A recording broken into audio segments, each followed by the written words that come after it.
Good morning. So JUB tells us about his life, how he spent his 4 years in prison. Talk. I need to stay alive. I got my family that needs to see me outside. I need my son to not say my dad died in jail. So let me create some jobs. Your job is this. For me to eat, you need. So JUB said that money is power. So if you have money in prison, you're able to live as comfortable as you want, but not home comfort, but prison comfort. So he tells us that he created jobs in prison. He had people that would look after him because they would lock up in prison from like 3 o'clock until the following day in morning. So he had like people who would watch him while he was asleep. They would look after him so that the 26th, the 27th, and the 28th they don't stab him. So they took turns. So if two are awake or four people are awake looking after him while he's sleeping, the other four people after 12 and so forth will be looking after him. So he mentioned also that he would hire people to taste his food before eating after dishing up for him. So if they die of food poison, he doesn't care. He paid them so that they take care of him. So I guess this thing of saying that JUB, you remember there was a rumor where they said that JUB hired someone like a lady to come sleep with him inside the cells. I think that is true because he mentioned that he had money to control and live comfortable in prison. So I'd say allegedly because I remember there was a news report saying that JUB sneaked a woman or maybe his wife right now into prison to come and have intercourse with.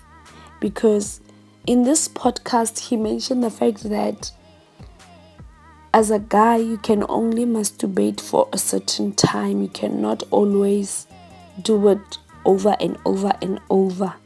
And he is straight. He cannot play for the other team, like become gay. So I don't know whether these allegations are true or not. I'll look for the article.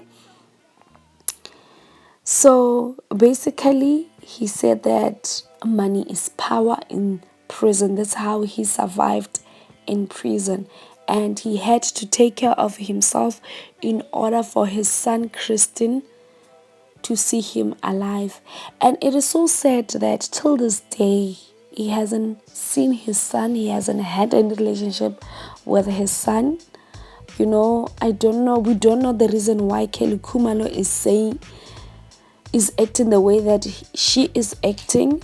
Only she knows the reason why that she is depriving JUB from having a father and son relationship. We cannot get into that. I love both Kelly Kumalo and JUB, so I cannot be for or against the two. I'll try to be neutral. So Kelly Kumalo, remember in his reality show, he mentioned the fact that JUB broke her, like emotionally, spiritually. I think they once did drugs together. So I don't know how does that have any impact to Kristen. And JUB mentioned here on the podcast that he named his son Pito. He was there for his son when his son gave birth. He was there for his son for the first 2 years while his son grew up. So right now, he wished just to see his son or bump into him into a mall or something like that. So we don't know, hey? In my home language, we say that taba ke tša batho ba babedi wa boraro ke morara. So I love both JUB and Kelly Kumalo, hence I can't ridicule one,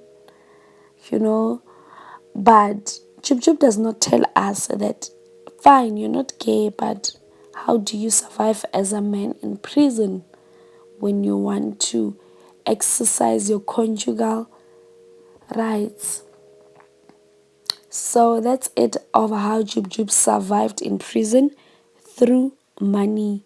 Just like when other inmates or other prisoners, when they have monetary value for cigarettes and so forth, they use it to have power in prison and manipulate the system and have their way around in prison.